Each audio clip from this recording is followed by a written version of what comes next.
भंडारा गोंदिया विधान परिषद निवडणुकीसाठी महायुतीच्या उमेदवाराचा अर्ज दाखल होत असताना शिवसेना शिंदे गटाच्या नेत्यांची अनुपस्थिती चर्चेचा विषय ठरली। याच पार्श्वभूमीवर शिवसेना आमदार नरेंद्र बोंडेकर यांनी केलेल्या वक्तव्यामुळे महायुतीतील नाराजीच्या चर्चांना आणखी उधाण आलं आहे।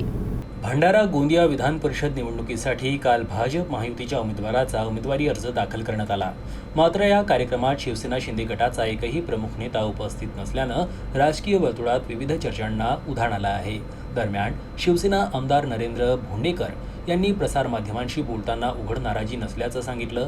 मात्र भाजपकडून शिवसेनेवर वारंवार अन्याय होत असल्याची खंत त्यांनी व्यक्त केली। विधानसभामध्ये जेव्हा मला फॉर्म भरायचं होतं त्यावेळेस तर भाजपचा कोणीच नेता आला नव्हता, तर तरी आम्ही खूप विनंती केली होती, तर तरी आम्ही फॉर्म भरला होता। तर असं शिवसेना असलं नसलं तरी फॉर्म भरायला त्यांना हरकत नाही आहे।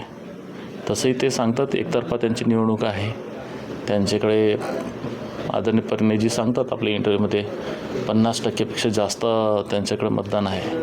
तर एकतर्फाच निवडणूक आहे ती, मग शिवसेना असलं नसलं त्यांचं काय, त्यांना म्हणजे कुठंतरी जिल्ह्यामध्ये शिवसेना नाराज आहे?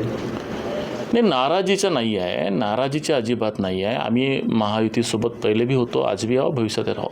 पण मुळात प्रश्न असा आहे की आम्ही शिवसेनामधून आमचे 2 तुकडे झालेत। आम्ही उठाव केला, कशासाठी केला?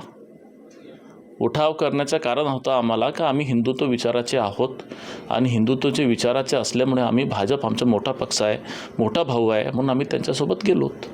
पण याचा अर्थ असा नाही ना की हे आमचे आबरू काढतील, आमच्याबद्दल अपशब्द बोलतील, आम्हाला अपमान करतील, असं नाही ना। आम्ही याच्यासाठी उठाव नाही केला की हे आमचे आबरू काढतील। जेव्हा गरज पडते तेव्हा 10 फोन करतात आणि जेव्हा गरज नसते तेव्हा खोटे खाटे आरोप करतात।